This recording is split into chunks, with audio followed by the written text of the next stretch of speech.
इस परंपरा के 32वें आचार्य हैं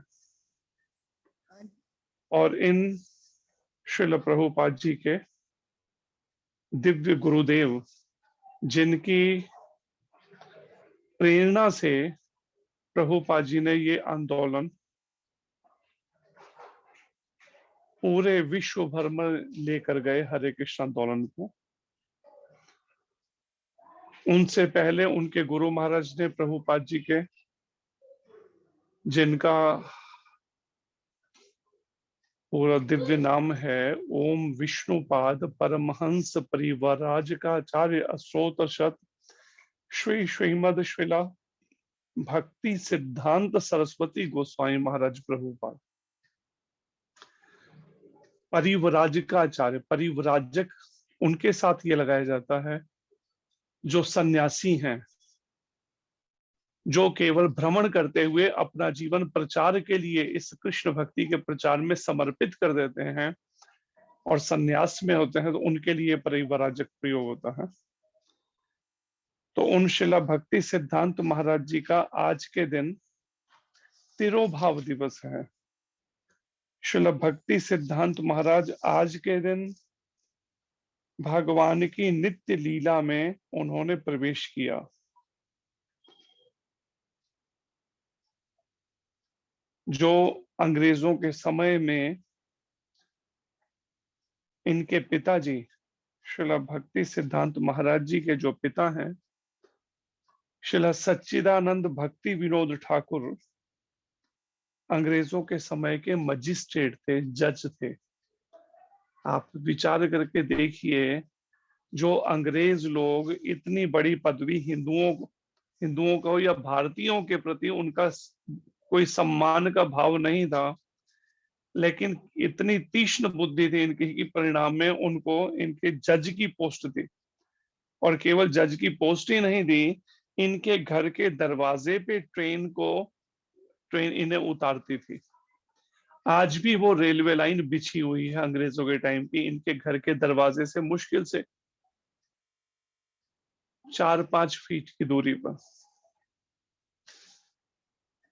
तो आइए उनकी स्मृति में उनको याद करते हुए एक प्रार्थना है हमारे एक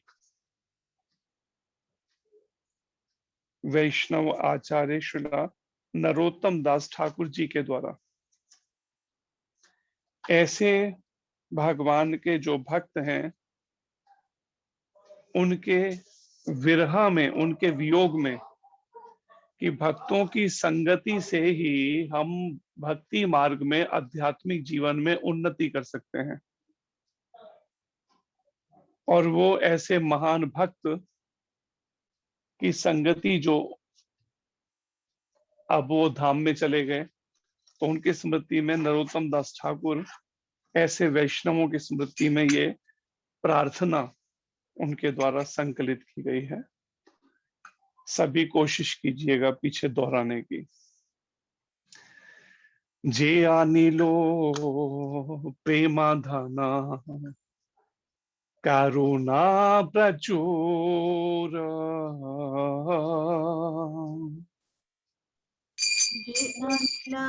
प्रेमाधाना करुणा प्रचुर, हेनो प्रभु को था गेला आचार्य ठाकुर,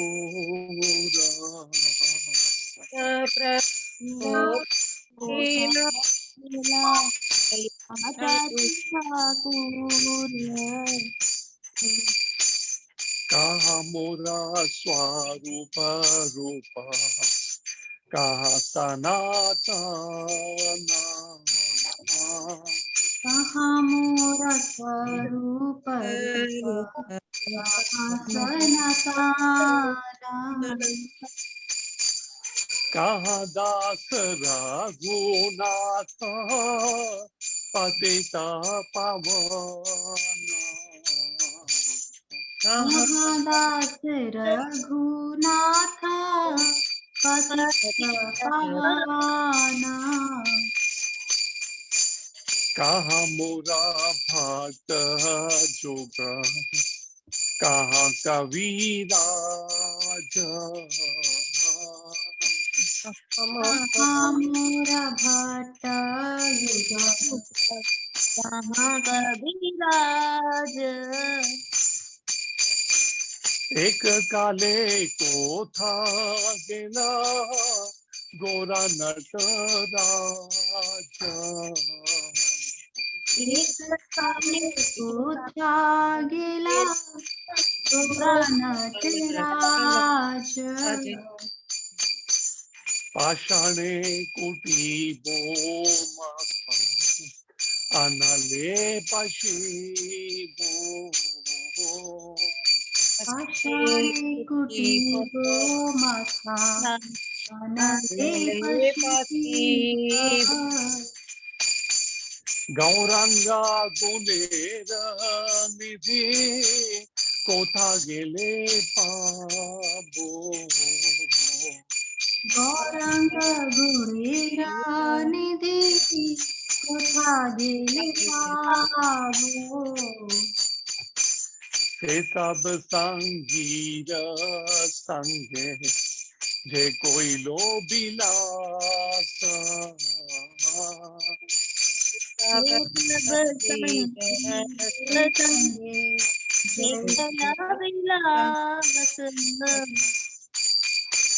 से संग ना पाइया कांदे नरोत्तम दास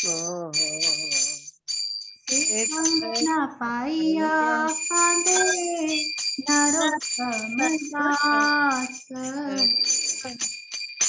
जे अनिलो प्रेम धन करुणा प्रचुर अनिल प्रेमा धन करुणा प्रचुर हेनो प्रभु तो गेला आचार्य ठाकुर प्रभु को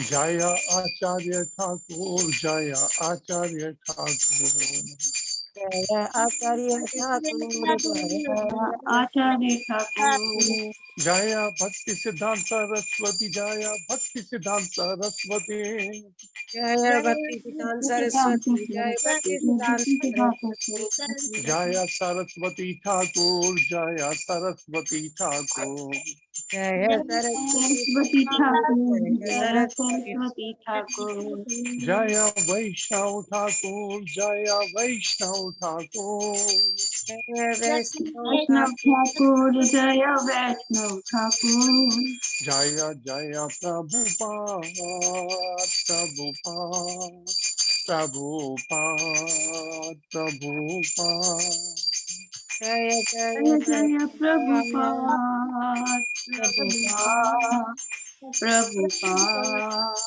प्रभुपाद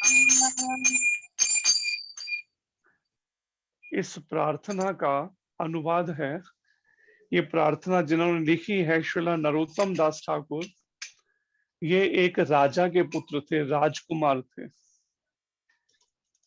लेकिन पूरी तरह से ये भक्ति पथ पे जब लग गए, भक्ति मार्ग में, इनकी ऐसी प्रार्थनाएं हैं जो ये सपार्षद भगवद विरह जनित विलाप, इस प्रार्थना का नाम है। सपार्षद मतलब अपने पार्षदों के, अपने भक्तों के साथ जो भगवान के, चैतन्य महाप्रभु के विरह में रो रहे हैं। श्रीला नरोत्तम दास ठाकुर रोते हुए ये पंक्तियां गा रहे हैं। इसका अनुवाद है, जो अप्राकृत अर्थात दिव्य, जो भौतिक नहीं है, अप्राकृत प्रेम का धन लेकर आए थे तथा जो करुणा के भंडार थे, ऐसे श्रीनिवास आचार्य ठाकुर कहाँ गए? मेरे स्वरूप दामोदर और रूप गोस्वामी कहाँ हैं? सनातन कहाँ हैं? पतित पावन रघुनाथ दास कहाँ हैं? मेरे रघुनाथ भट्ट और गोपाल भट्ट कहाँ हैं? और कृष्णदास कविराज कहाँ हैं? महान नर्तक श्री गौरंग महाप्रभु एकाएक कहाँ चले गए? मैं अपना सिर चट्टान में मारकर फोड़ डालूंगा और अग्नि में कूद पड़ूंगा। सभी दिव्य गुणों के निधि स्वरूप गौरंग महाप्रभु को मैं कहाँ पाऊंगा? गौरंग महाप्रभु एवं उनके साथ लीला करने वाले संगियों का संग न पाकर नरोत्तम दास मात्र रो रहा है। तो गौरंग महाप्रभु और उनके साथ अन्य ये सब संगी श्रीनिवास आचार्य ठाकुर, स्वरूप दामोदर गोस्वामी जी, रूप गोस्वामी, सनातन गोस्वामी जी, तो इन सब वैष्णवों का संग ना मिलने के कारण और गौरांग महाप्रभु का, तो परिणाम नरोत्तम दास ठाकुर विलाप कर रहे हैं, रो रहे हैं। श्रीला नरोत्तम दास ठाकुर महाराज की जय। श्रीला भक्ति सिद्धांत सरस्वती गोस्वामी महाराज की जय।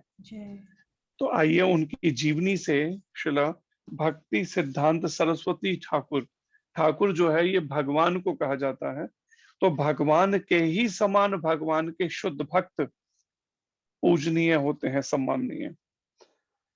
तो उनके जीवन के बारे में वर्णन है कि श्रीला एसी भक्ति वेदांत स्वामी प्रभुपाद जी के गुरुदेव श्रीला भक्ति सिद्धांत सरस्वती ठाकुर 6 फरवरी 1874 को श्री क्षेत्र धाम में श्रीला सच्चिदानंद भक्ति विनोद ठाकुर के पुत्र के रूप में प्रकट हुए। इनका 6 फरवरी 1874 को ये श्री क्षेत्र धाम अर्थात श्री जगन्नाथपुरी धाम में प्रकट हुए। श्री क्षेत्र जो है ये जगन्नाथपुरी को कहा जाता है। तो जगन्नाथ भगवान के मंदिर के ही आगे लगभग 1.5 किलोमीटर पे श्रील भक्ति सिद्धांत महाराज जी का वो प्रकट स्थली, या जिसे कह सकते हैं उनके पिताजी का घर आज भी है। आज वहां मंदिर चल रहा है भगवान के। बाल्यकाल में वे शीघ्र वेद विशारद हो गए।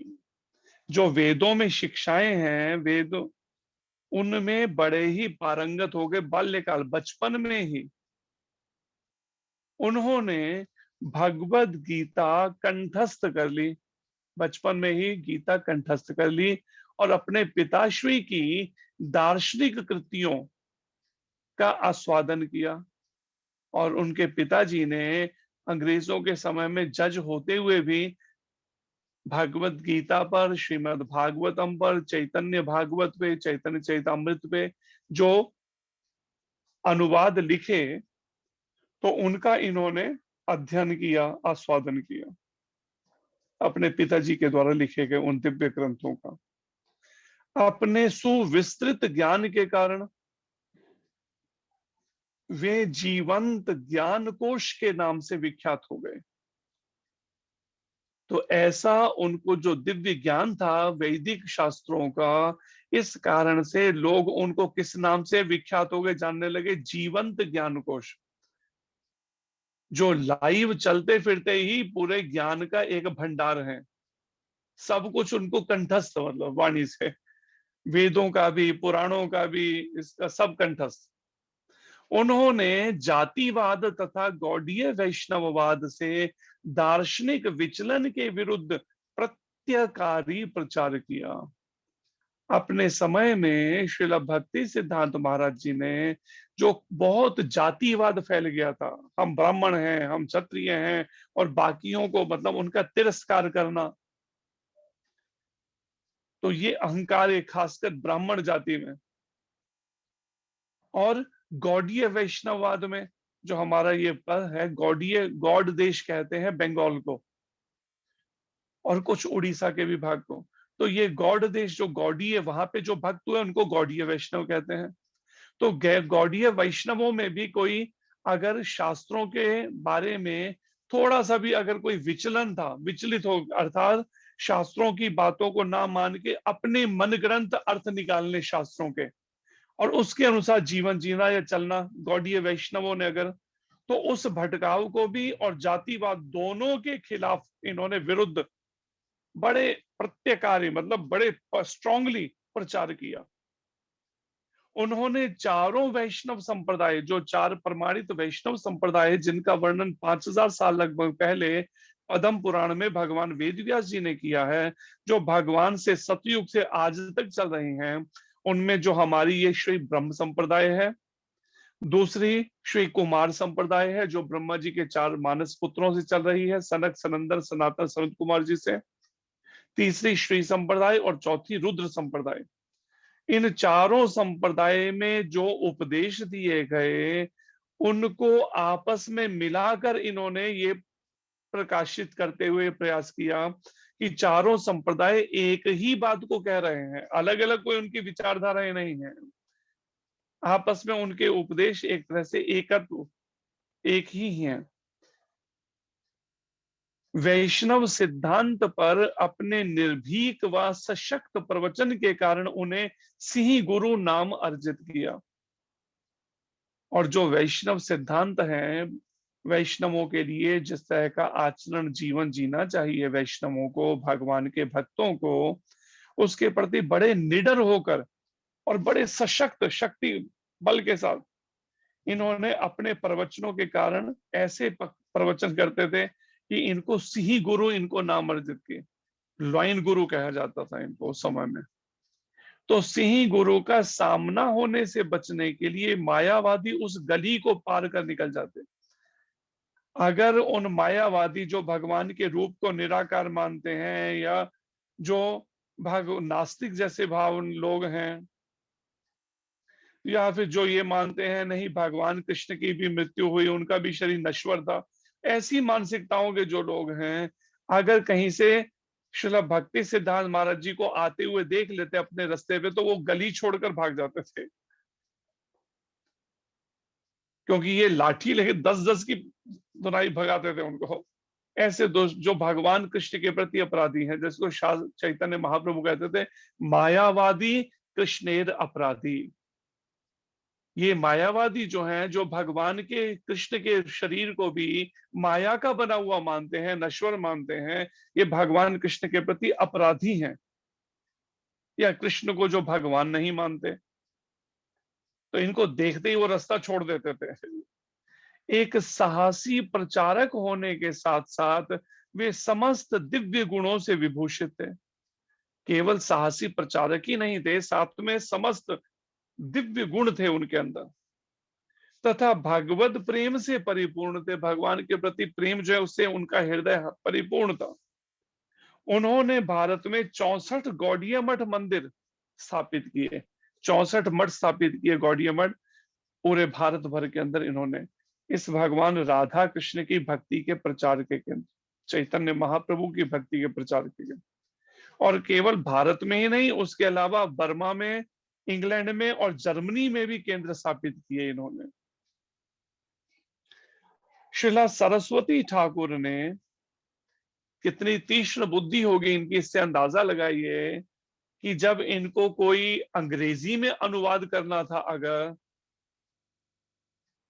तो इन्होंने क्या किया, एक कमरे में अपने को बंद कर लिया 7 दिन के लिए, और 7 दिन के बाद जब रूम खोला तो इन्होंने ऐसी अंग्रेजी में ग्रंथ लिखे कि उनके शब्दों को समझने के लिए डिक्शनरी खोलनी पड़े।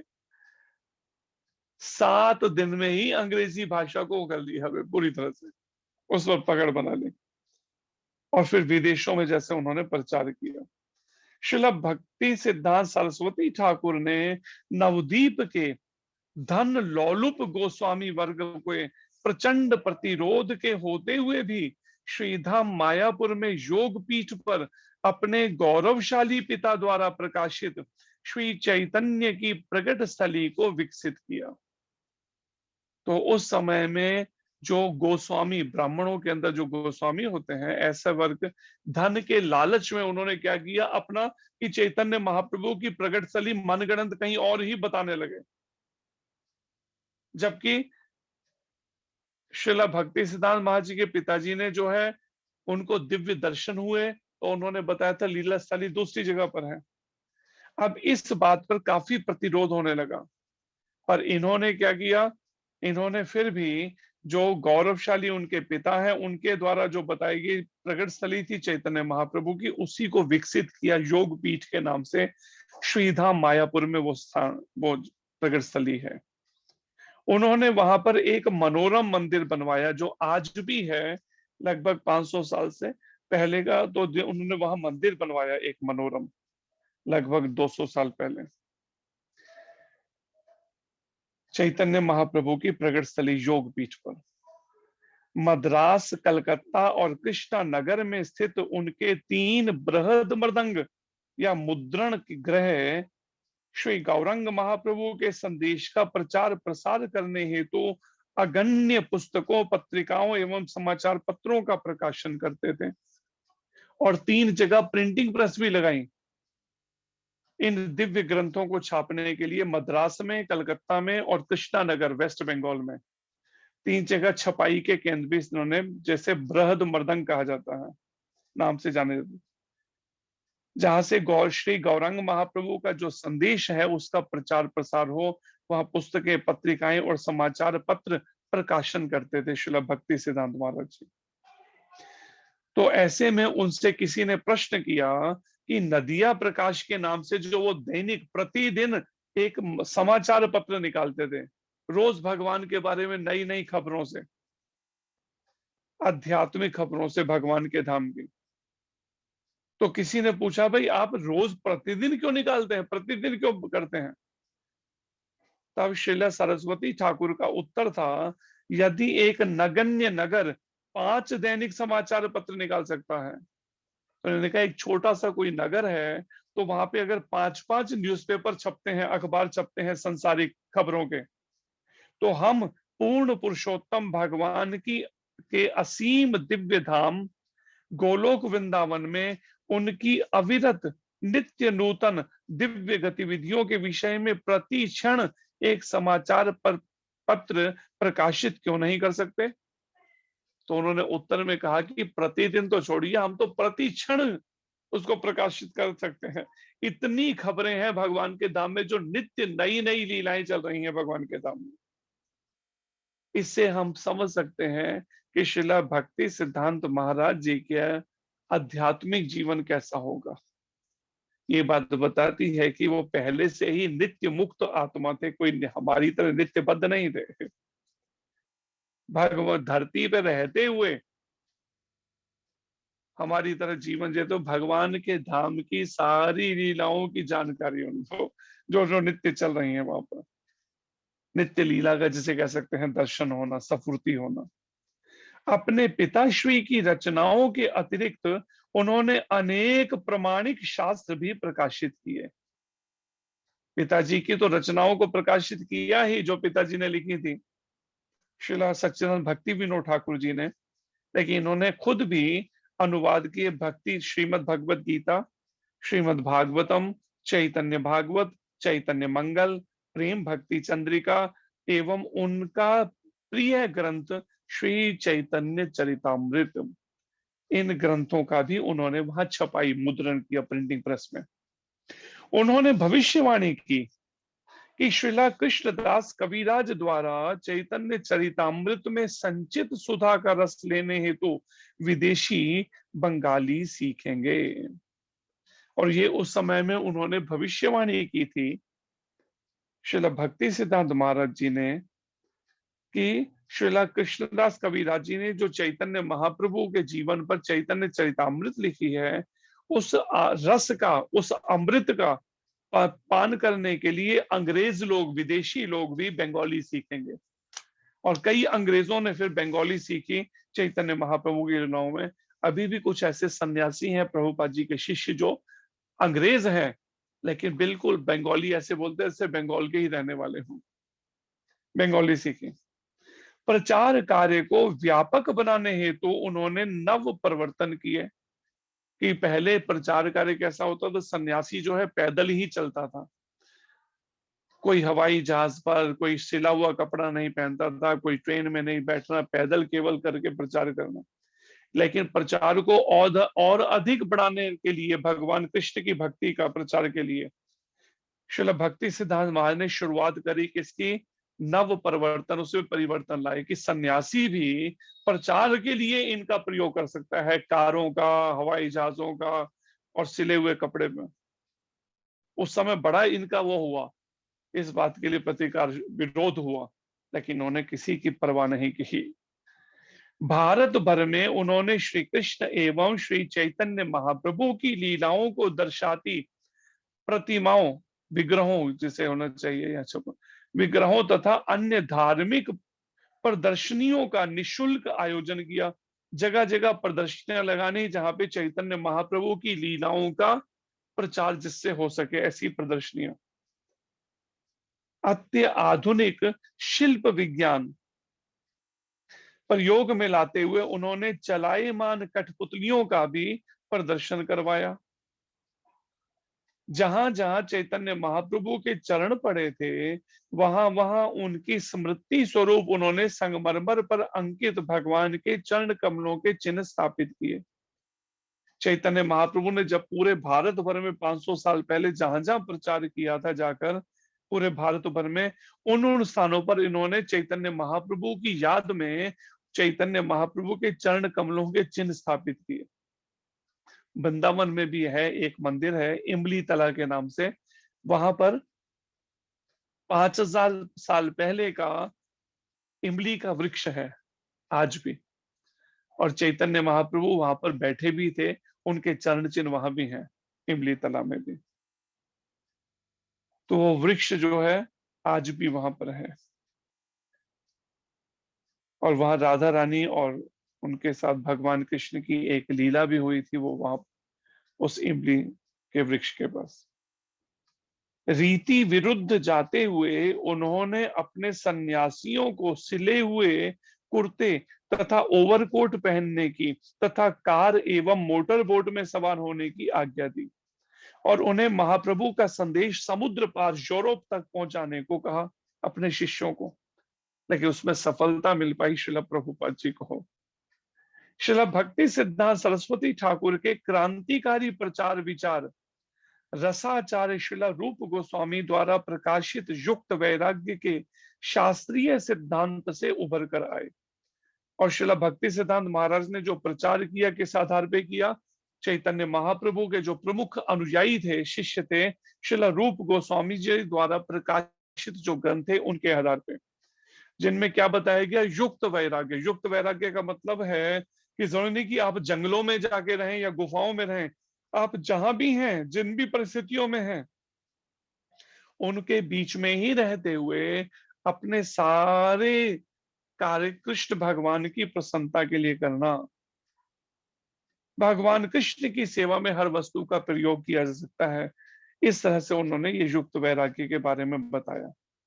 एक नित्य मुक्त जीव होने के कारण श्रीला सरस्वती ठाकुर को ज्ञात था कि माया को किस प्रकार यथोचित श्री कृष्ण की सेवा में संलग्न किया जाए, और केवल जो नित्य मुक्त जीव हैं, जीवात्माएं हैं, वही इस बात को ठीक ठीक समझ सकती हैं बिना कंफ्यूज हुए। इस बात को कि कैसे हर वस्तु का भगवान कृष्ण की सेवा में प्रयोग हो सकता है। जो अगर मुक्त अवस्था में नहीं है वो कंफ्यूज हो जाएंगे, समझ ही नहीं पाएंगे कि हम गृहस्थी हैं तो हम ये हैं, तो ऐसी परिस्थितियों में कैसे भक्ति करें, कैसे प्रचार करें। लेकिन ये नित्य मुक्त होते हुए श्रील सरस्वती ठाकुर बड़े अच्छे से जानते थे कैसे श्री कृष्ण की सेवा में संलग्न किया जाए। किसको? माया को, उन सब भौतिक सुविधाओं को। श्रीला ठाकुर भक्ति विनोद के चरण चिन्हों का अनुगमन करते हुए उन्होंने सामाजिक सामंजस्य तथा सबको आध्यात्मिक संतोष प्रदान करने के लिए दैवी वर्णाश्रम धर्म का प्रचार किया। और फिर अपने पिताजी जो हैं श्रीला ठाकुर भक्ति विनोद जी के, उन्हीं के मार्गदर्शन चरण चिन्हों पर चलते हुए इन्होंने क्या किया? समाज के अंदर आपस में कैसे सामंजस्य रहे, तालमेल रहे सभी का, ब्राह्मण क्षत्रिय वैश्य शूद्र सबका, तो उसको इस तरह का मार्गदर्शन शिक्षित करते हुए समाज को, और सबको आध्यात्मिक संतोष प्रदान करने के लिए उन्होंने दैवी वर्णाश्रम धर्म का प्रचार किया। वर्णाश्रम में 4 वर्ण हैं और 4 आश्रम। ब्राह्मण, क्षत्रिय, वैश्य, शूद्र, ब्रह्मचारी, गृहस्थी, वानप्रस्थी, सन्यासी, इनका प्रचार किया, इसका वर्णाश्रम धर्म का। समाज के अंदर जो भी भक्ति में उतने अभी नहीं है पक्व, वो इस वर्णाश्रम धर्म को पालन करें, तो उससे वो भक्ति पथ पे आगे उन्नति कर सकते हैं आध्यात्मिक जीवन में। श्रील रूप गोस्वामी एवं श्री रघुनाथ दास गोस्वामी की शिक्षाओं का समर्थन करते हुए उन्होंने भक्ति ज्ञान का उपदेश दिया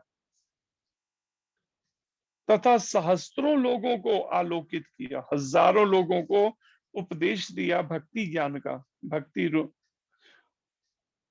श्रील रूप गोस्वामी और श्रील रघुनाथ दास गोस्वामी जी की बताई शिक्षाओं के अनुसार कि किस प्रकार श्री श्री गांधार्विका गिरधारी के प्रति शुद्ध प्रेम प्राप्त करें।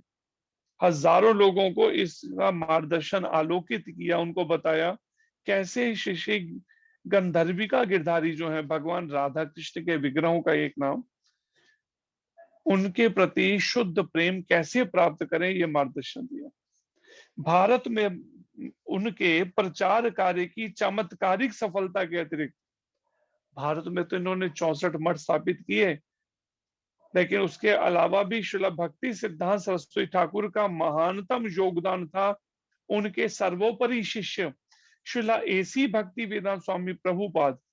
ये उनका सर्वोपरि योगदान था इस आंदोलन के लिए भक्ति समाज का।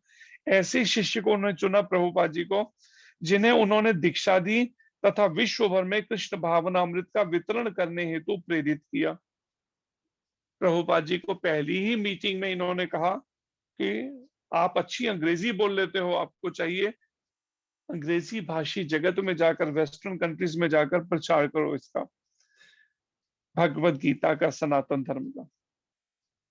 जब श्रीला प्रभुपाद को अपने गुरुदेव श्रीला भक्ति सिद्धांत सरस्वती ठाकुर का चित्रांकन करने को कहा गया, एक बार प्रभुपाद जी को कहा गया आप अपने दिव्य गुरुदेव के बारे में कुछ गुणगान करें, तो प्रभुपाद जी ने क्या कहा, मैं क्या कह सकता हूं, वे तो वैकुंठवासी थे।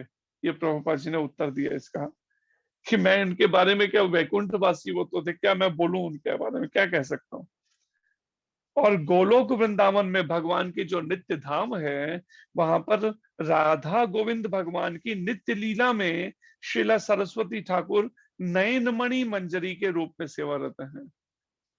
तो भगवान के सबसे नजदीक होती हैं, सखियों से भी नजदीक होती हैं मंजरियां। तो उन मंजरियों में श्रीला भक्ति सिद्धांत महाराज श्री श्री राधा गोविंद जी की नित्य लीला में नयन मणि मंजरी के रूप में सेवारत हैं आज भी। उनकी पुष्प समाधियां राधा कुंड पर हैं एवं श्री श्री राधा दामोदर मंदिर में भी है वृंदावन में। श्रील भक्ति सिद्धांत सरस्वती गोस्वामी महाराज प्रभुपाद की जय। श्री नयन मणि मंजरी जी की जय। जगत गुरु श्रील प्रभुपाद महाराज की जय। श्री गुरु महाराज की जय। तो ये है श्रील भक्ति सिद्धांत महाराज जी का महान दिव्य चरित्र एक संक्षेप में। तो ऐसे सिंह गुरु थे, ये प्रचारक थे इस तरह के। तो उनसे प्रार्थना करनी चाहिए आज के दिन कि हमें भी श्री कृष्ण भक्ति, श्री कृष्ण प्रेम अपने चरण कमलों की धूली प्रदान करें, जिससे आपकी कृपा से हम भी भगवत भक्ति में हमारी भी बुद्धि, हमारी भी मति स्थिर हो सके, हम उन्नति कर सके आध्यात्मिक जीवन में। ये प्रार्थना करनी चाहिए आज के दिन। श्रील भक्ति सिद्धांत महाराज जी को, जो नैष्ठिक ब्रह्मचारी थे, बाल ब्रह्मचारी थे, बचपन से ही ब्रह्मचर्य व्रत में रहे, गृहस्थ में प्रवेश ही नहीं किया इन्होंने। तो आइए शुरुआत करते हैं श्रीमद् भगवद गीता के यथारूप के दूसरा अध्याय का 67वां श्लोक। सभी प्रयास कीजिए पीछे दोहराने का। इंद्रियाणाम इंद्रियाणाम इंद्रियों के ही निश्चय ही चरताम चरताम विचरण करते हुए, विचरण करते हुए, यत यत जिसके साथ, जिसके साथ, मनः मनः मन, मन, अनुविधीयते अनुविधीयते, निरंतर लगा रहता है, निरंतर लगा रहता है, तत तथा वह, वह अस्य अस्य इसकी, इसकी हरति हरति हर लेती है, हल लेती है, प्रज्ञाम प्रज्ञाम बुद्धि को,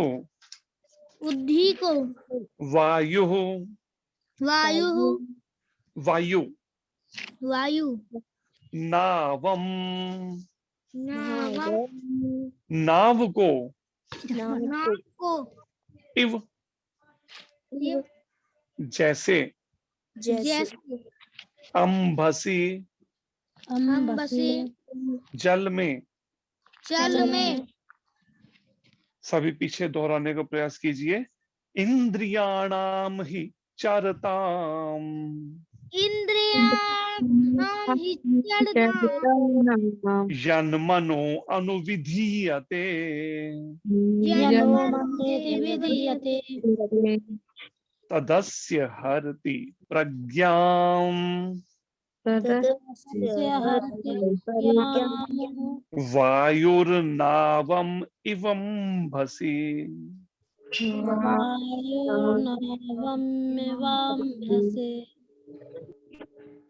इंद्रियाणाम ही चरताम, इंद्रियाणां हि चरताम् यन्मनो अनुविधीयते, यन्मनो यत् विधीयते, तदस्य हरति प्रज्ञाम, तदस्य हरति प्रज्ञाम् वायुर्नावम इवम्भसि, वायुर्नावमिवाम्भसि इंद्रियाणाम ही चरताम, इंद्रियाणां हि चरताम् यन्मनो अनुविधीयते, यन्मनो अनुविधीयते, तदस्य हरति प्रज्ञाम, तदस्य हरति प्रज्ञाम् वायुर्नावम इवम्भसि।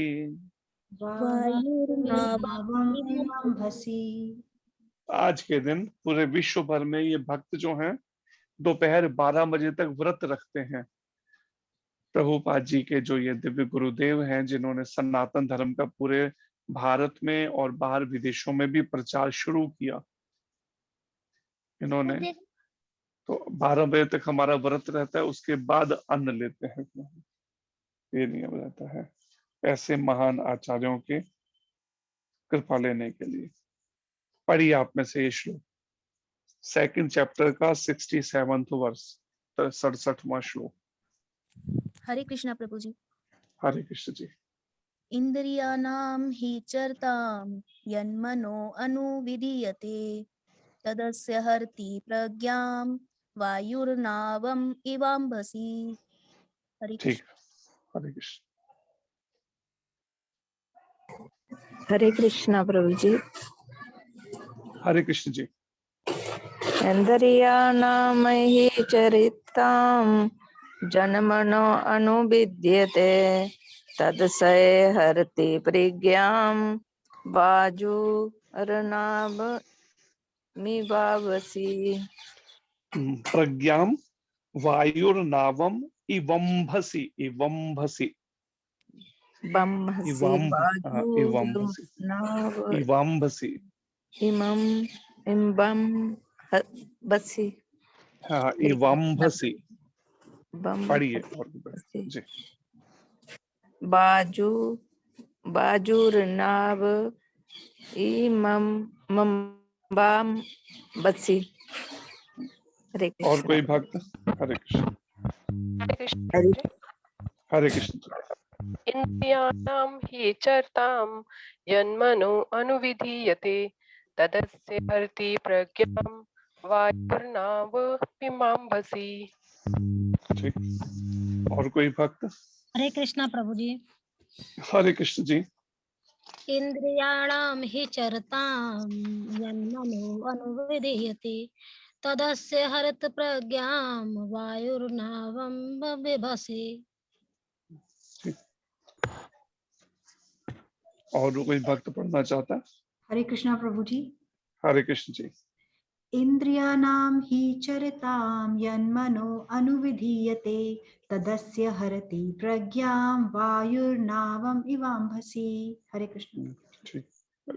अनुवाद दोहराइए। जिस प्रकार पानी में जिस प्रकार पानी में तैरती नाव को तैरती नाव को प्रचंड वायु प्रचंड वायु दूर बहा ले जाती है, दूर बहा ले जाती है, उसी प्रकार उसी प्रकार विचरणशील इंद्रियों में से विचरणशील इंद्रियों में से कोई एक जिस पर मन निरंतर लगा रहता है, निरंतर लगा रहता है, मनुष्य की बुद्धि को मनुष्य की बुद्धि को हर लेती है। हर लेती है। तो ये अनुवाद है। तात्पर्य आप में से कोई पढ़िए।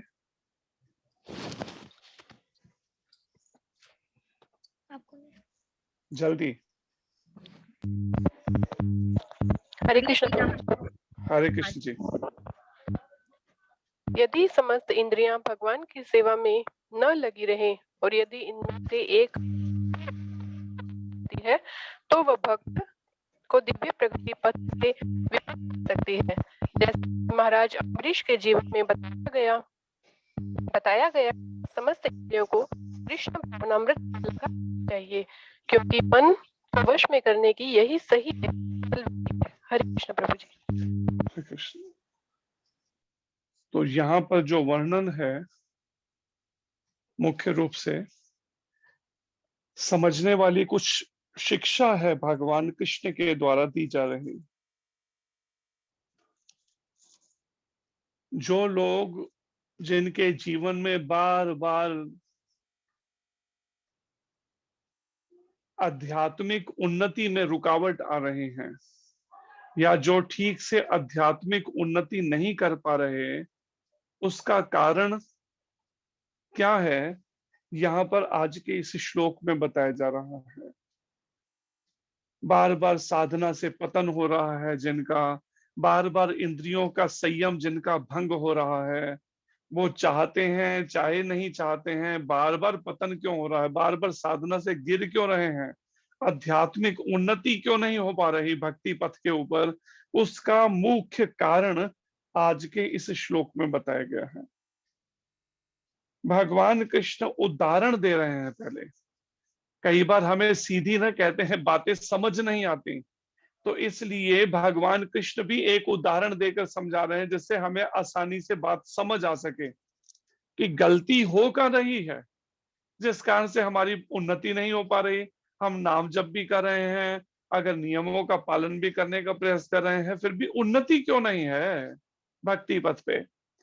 तो भगवान कृष्ण कहते हैं उसका कारण ये है कि जिस प्रकार पानी में तैरती नाव को प्रचंड वायु दूर बहा ले जाती है। कभी आप देखें नदी में या समुद्र में कोई नाव जा रही है और तूफान आ जाए तो परिणाम क्या होगा? उस तूफान में वो नाव अपने पथ पे भी चल नहीं पाएगी, अपने उस रूट पर जिस रास्ते से जा, तो वो तूफान जो है उसको इतनी तेजी से किसी अन्य ही जिस दिशा में तूफान की वो चल रहा है हवा, तो वो तूफान अपने साथ ही ले जाता है उसको, नौका को। फिर उसके अंदर नाव को चलाने वाला कुछ नहीं कर पाएगा, उसका बल नहीं चल पाएगा। ऐसे भयंकर तूफान होते हैं। हमें याद है आज से पहले के एक कुंभ के मेले के अंदर पंजाब से कुछ भक्त आए थे, तो हमें उन्होंने साथ लिया कि चलो चलते हैं स्नान करने के लिए। और वो जहां पे संगम है तीनों नदियां मिलती हैं, गंगा, यमुना, सरस्वती, वहां पर जाके स्नान करना था। और 2 दिन से लगातार बारिश चल रही थी, कभी थोड़ी सी रुकती होगी, नहीं तो लगातार पूरे जोरों पे।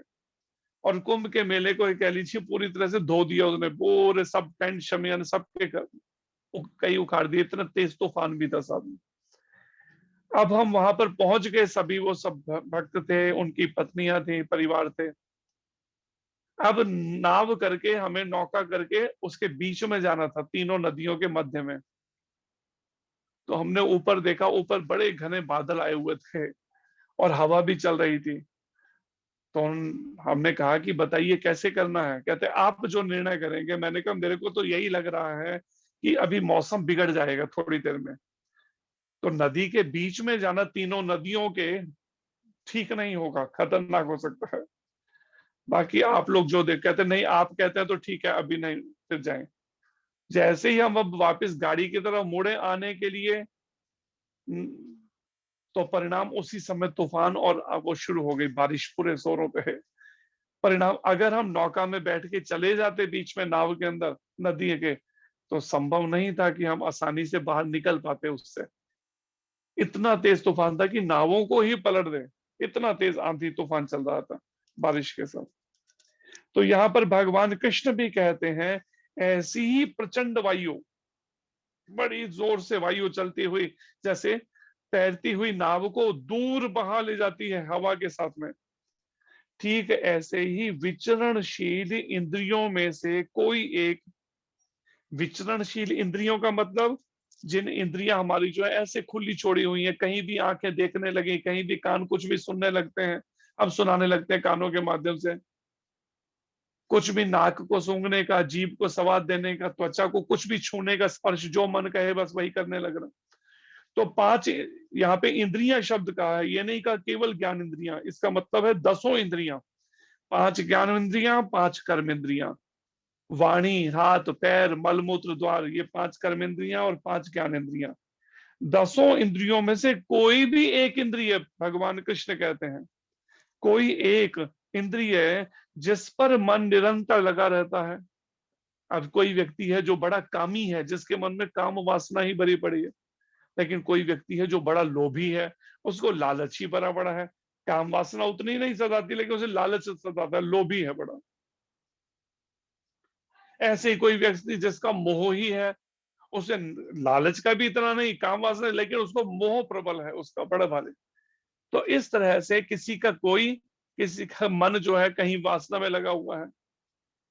तो इस तरह से मन किसी भी एक इंद्रिय, 10 इन इंद्रियों में से किसी भी एक इंद्रिय जहां पर मन लगा होगा, परिणाम वही इंद्रिय उसके पतन का कारण बन जाएगी। मनुष्य की बुद्धि को हर लेती है, उसकी बुद्धि का हरण हो जाएगा, बुद्धि उसकी सही और गलत का निर्णय नहीं ले पाएगी। कई बार बच्चे भी जिद करते हैं या बड़े भी जिद करते हैं, कई बार अपनी बात पे बस अड़ जाएंगे, हमें तो ऐसा ही करना है, हमें तो यही, मानते ही नहीं। और परिणाम क्या होता है, करते तो है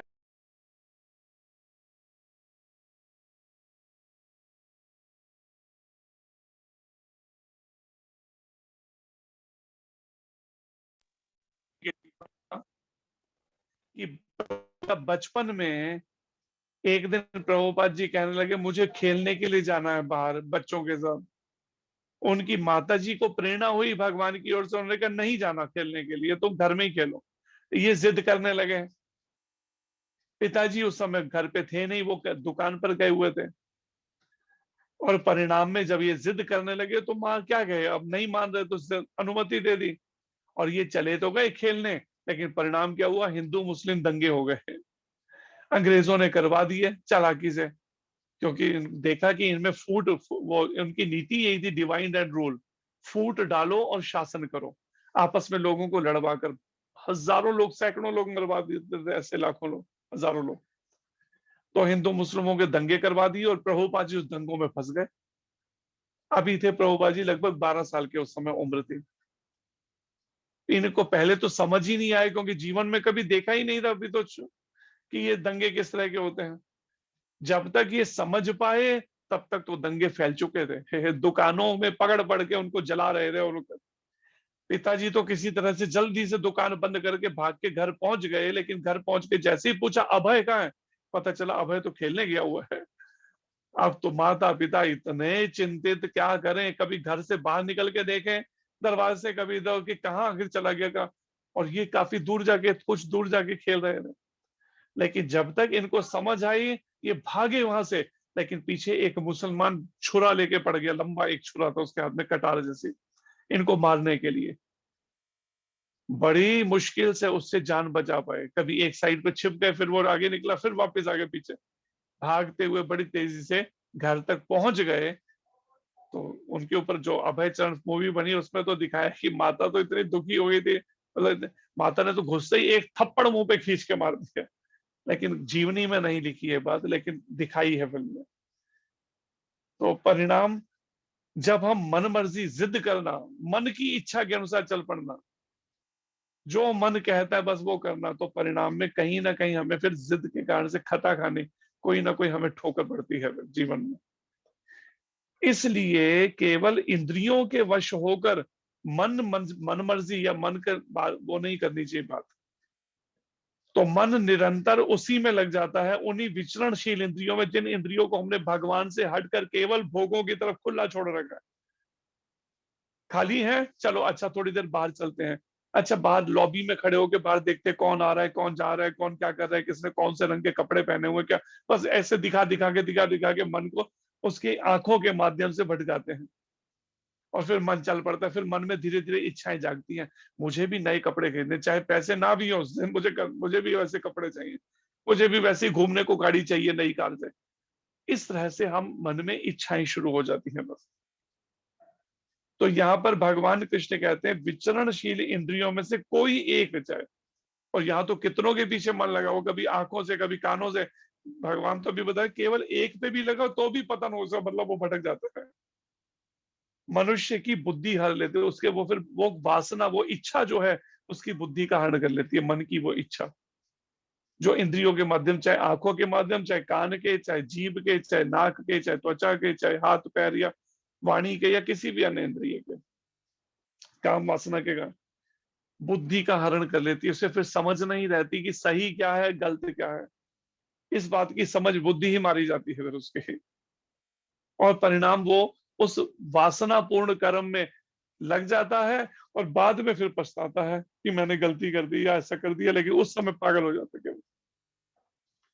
ना चाहते हुए भी वो उसमें गिरता क्यों है, भगवान बता रहे हैं उसका कारण है उन इंद्रियों में से किसी एक भी इंद्रिय को हमने अगर खुला छोड़ रखा है, तो मन बस उसके पीछे लगकर उसकी बुद्धि को हरण कर लेगा। फिर बुद्धि भूल जाएगी भगवान कृष्ण इस बारे में क्या कह रहे हैं गीता के अंदर, मुझे किस तरह का जीवन जीना चाहिए, ये बात फिर बुद्धि काम नहीं करेगी।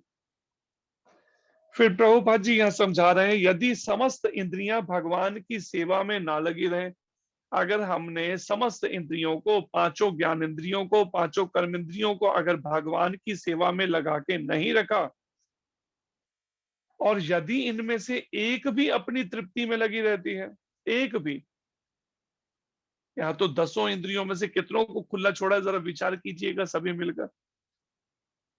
अगर एक भी इंद्रिय पे को खुला छोड़ रखा है, अगर इंद्रियों की तृप्ति के लिए, चाहे आंखों को, चाहे कान को, चाहे जीवा को, चाहे वाणी को, बोलने का वेग, चाहे मन को, इनके माध्यम से, वाचो वेगम मनसा क्रोध वेगम जीवा वेगम उद्रो उपस्थ वेगम। श्रील रूप गोस्वामी जी कहते हैं 6 वेग हैं, बोलने का वेग, मन का वेग, गुस्से का, क्रोध का वेग, जीभ का वेग, उधर पेट का वेग, हर समय खाने को मांग रहा है, बस डालो खाने को, जो सामने है बस डाल दो पेट के अंदर, उधर का वेग, जब पेट मांगने लगे बस उस समय शुरू हो जाओ चलना खाना, और उपस्थ वेग जननेन्द्रिय का वेग। इन 6 वेगों के बारे में यहाँ पर प्रभुपाद जी कहते हैं, यहाँ पर अगर कोई भी एक भी इंद्रिय को अगर तृप्ति में लगाए रखते हैं, इंद्रिय भोग की, समझो भक्त को दिव्य प्रगति पथ से विपद कर सकती हैं, उसको भक्ति पथ से हटा सकती हैं, उसको गिरा सकती हैं, भटका सकती हैं। एक भी इंद्रिय खुला छोड़ा। कल को हम किसी को दोष नहीं दे सकते, ये कारण है। दूसरा, इंद्रियां तो खुद की अपनी वाली कंट्रोल है। कहा नहीं कि अपने साथ में जो रहता है उसकी इंद्रियों को अभ्यास करो। अपने से शुरू करके हमें तो पहले अपने ऊपर करना है।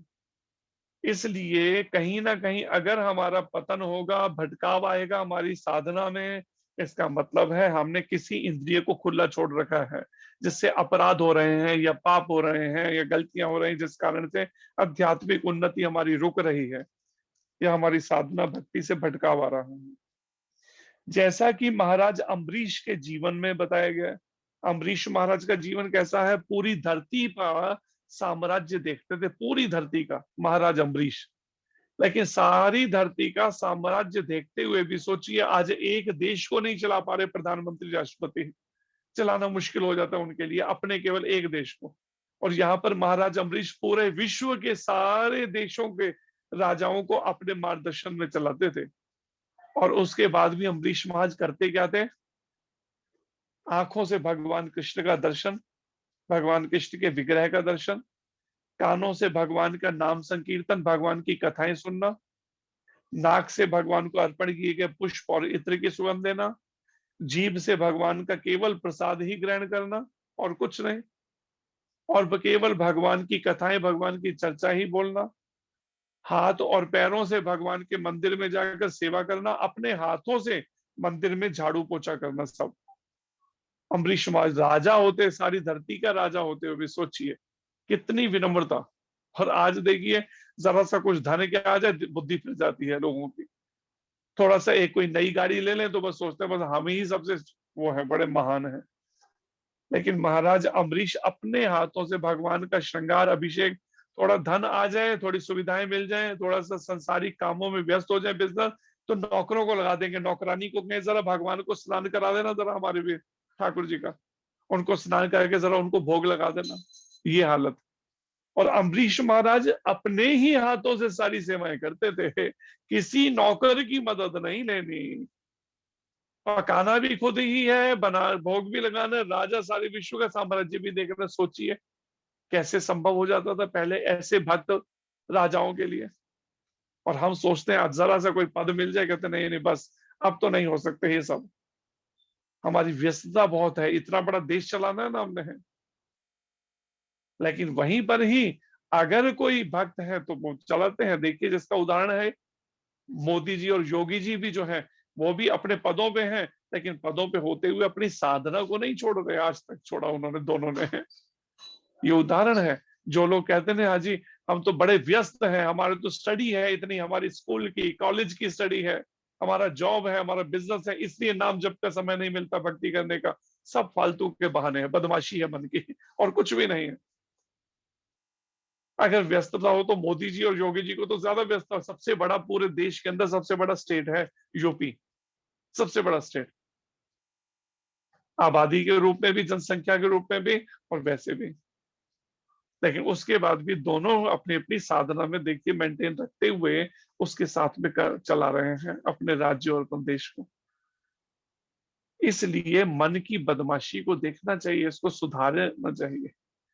अगर नहीं समझेंगे तो भगवान की ओर से समझ नहीं मिलेगी, सही डिसीजन लेने की सही समय पे बुद्धि का हरण कर लेंगे।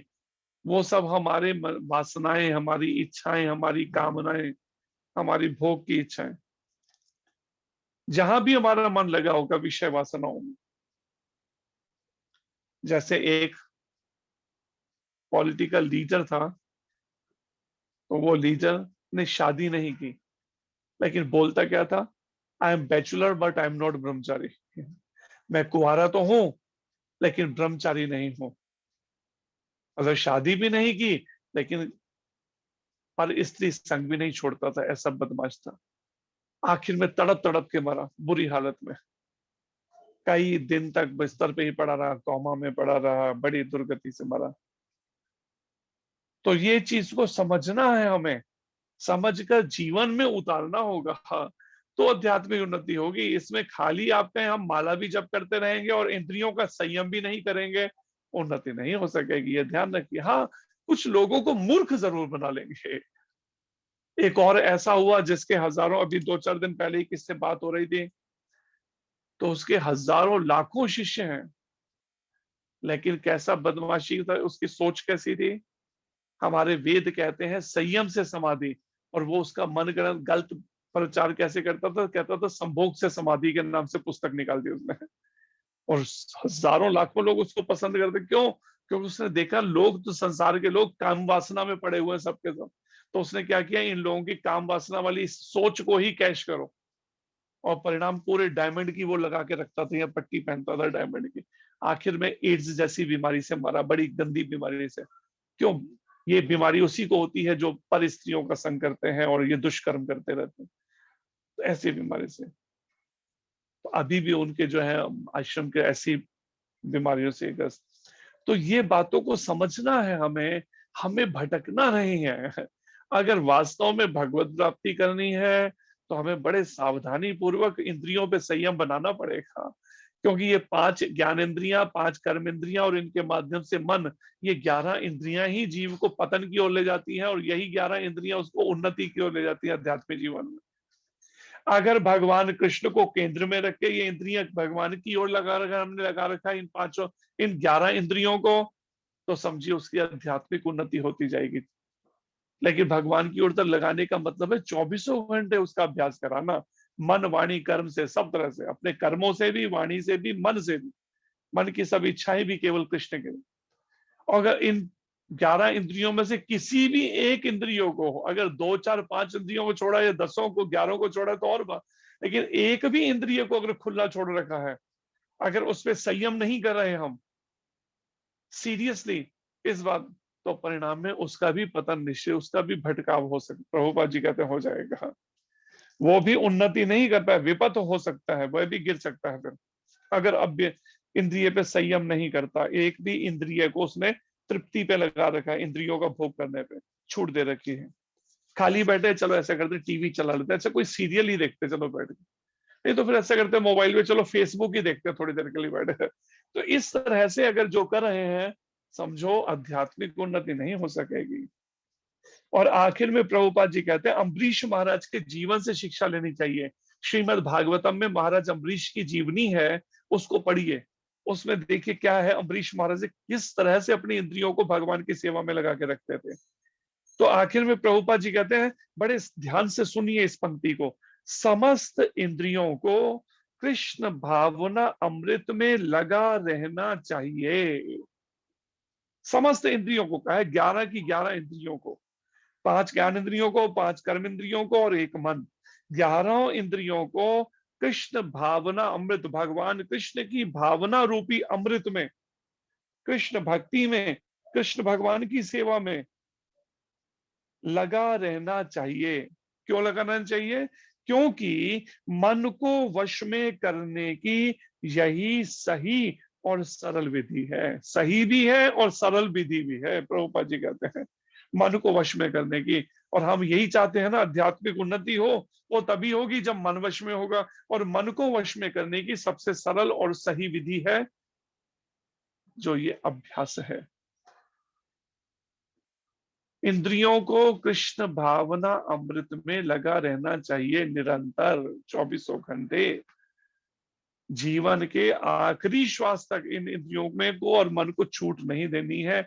यही अभ्यास के लिए प्रमाणिक गुरु की संगति चाहिए, जो प्रमाणिक गुरु हमें बार बार हमें भगवान की तरफ इस तरह से हमें मोड़े, चाहे वो साम दाम दंड भेद, चाहे प्रेम से, चाहे लालच देकर, चाहे प्रताड़ित करके, या फिर किसी भी अन्य भेद बुद्धि दोस्तों दूरी पर, कैसे भी करके उसकी इंद्रियों को और मन को भगवान की तरफ लगाए। यही प्रमाणिक गुरु जो है उसका कार्य होता है। हरे कृष्णा। धन्यवाद आप सबका। कोई प्रश्न हो तो कर सकते हैं विषय से संबंधित। हरे कृष्ण प्रभु जी, बहुत बहुत धन्यवाद हरे आपका। कृष्ण जी। हरे कृष्ण जी।